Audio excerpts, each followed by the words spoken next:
Hi, my name is Paula. I'm a dietetic intern at NYU. I'm currently doing my supervised practice at Memorial Sloan Kettering Cancer Center. The purpose of this video today is to tell you if the BRAT diet is a thing. So first, let me explain to you what the BRAT diet is, because some of you are probably wondering. So BRAT stands for bananas, rice, applesauce, and toast. Some people say tea, some people say toast, so we're just gonna say toast and tea. For years, this diet was recommended to relieve symptoms that are experienced during gastroenteritis. So gastroenteritis is when you're having a lot of diarrhea, a lot of vomiting.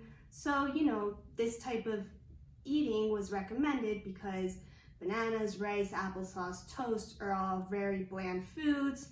They're not aggressive on the stomach, they're easily digestible, they don't contain a lot of fiber, and they're what we call binding foods. So binding foods kind of bulk up your stools and reduce the amount of diarrhea. Obviously, these aren't the only foods that can be eaten on the BRAT diet. Other foods that are bland, such as boiled potatoes, crackers, tea, broth, can also be included. What should definitely be avoided is dairy, high-fat foods, especially fried foods, and caffeine, since these can exacerbate your digestive system. For years, the BRAT diet was recommended by pediatricians when children and infants were experiencing nausea and vomiting. Obviously, other health professionals started recommending this as well when people were having such symptoms.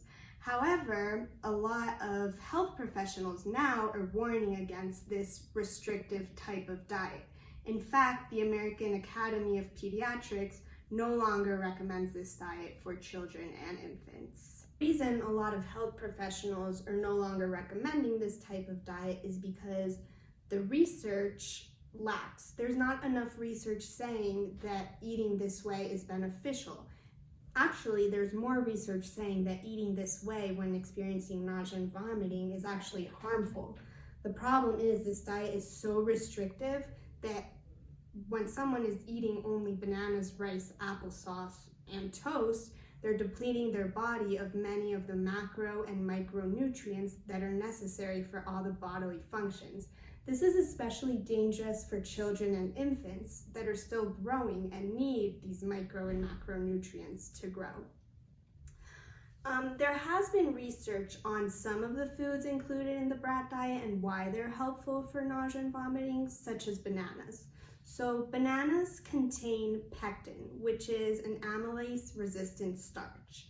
This type of fiber generates short-chain fatty acids in the colon, which may stimulate colonocytes. And these provide energy and they enhance the absorption of water and electrolytes.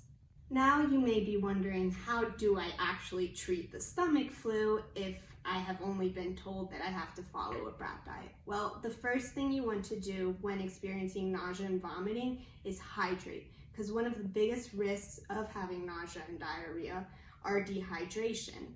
So definitely hydration is the most important. Along with dehydration comes loss of electrolytes. So also replenishing those electrolytes is #1 priority. Now, there's a lot of electrolyte beverages in the market, such as Electrolyte, Pedialyte, so those are also good to be sipping on when you have these symptoms going on. Taking an over-the-counter anti-diarrheal is also extremely helpful. These are available, many brands, many types. You can have it in liquid form, pill form, chewable. So this is also helpful because it'll stop your body from diarrhea and you'll be not in the risk of getting dehydrated. Taking probiotics is also very helpful during this time. So you can take probiotics in a pill form, but actually a lot of foods do contain probiotics if you do not want to take a pill. One of the most popular foods that contain probiotics is yogurt, and maybe you're not feeling yogurt when you're sick in your stomach, so I recommend a dairy alternative yogurt, and there's so many in the market now, and they also contain a lot of probiotics. So overall, prompt feeding and hydration is the treatment for the stomach flu.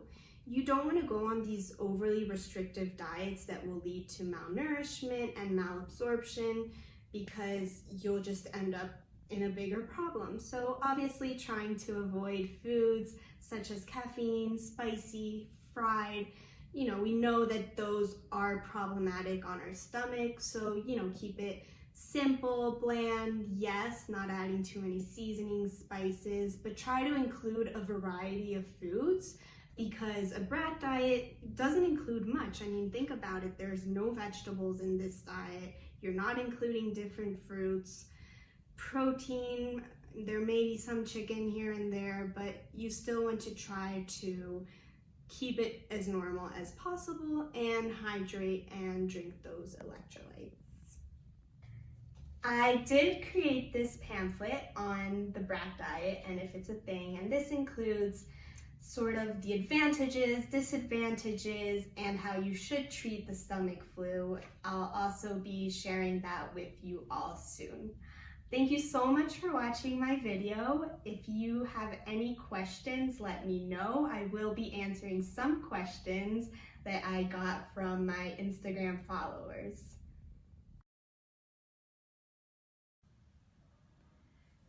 So we got a lot of questions. I'm not going to answer all of them. Some are repetitive and it'll just take too long. I will keep this anonymous. So let's see. Okay. So the first question is soda an electrolyte?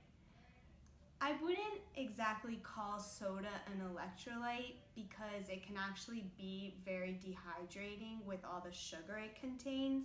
It does contain some minerals, but it won't really replenish the ones that you lost like an electrolyte beverage would. The next question is, does the BRAT diet stimulate my metabolism? So it will actually do the complete opposite. Since it's such a deprivation and you're basically starving yourself and not having enough calories on this type of diet, your metabolism is going to slow down. So something we have to remember is the less calories we're having, the slower our metabolism will go. This is because your body enters this mode, it's a starvation mode, and it's doing everything to stay alive, so all of your bodily functions will start decreasing, and that's your metabolism. So it'll be going slower, that way it can keep your body from doing other things that are crucial to living. Next question, can I have whole wheat toast? Like I mentioned before, try not to deprive anything. Yes, whole wheat toast does have more fiber in it, and it might exacerbate your diarrhea.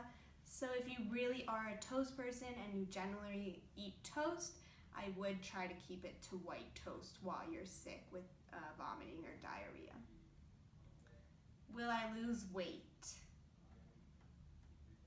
Definitely you'll be losing weight because you'll be having diarrhea and vomiting, and additionally, like I mentioned before, such a diet that isn't allowing you to have so many calories will lead to weight loss because you'll be having more calories out than in, so that's what happens. It's kind of the balance. What we want to do as dietitians is keep that balance, so have the same amount of calories in and same amount of calories out. But when that balance changes and there's more calories out that we're burning and less calories in, you will be losing weight.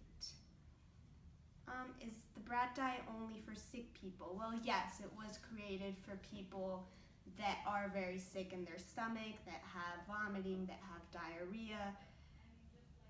Probably today, some people that are trying to lose weight are using this. It's definitely not safe to do that. I would never recommend such a thing. If a BRAT diet isn't safe for someone that's sick, it's definitely not safe for someone that's healthy. So I'm gonna keep it at that. Again, if you have any other questions, you can always reach out to me.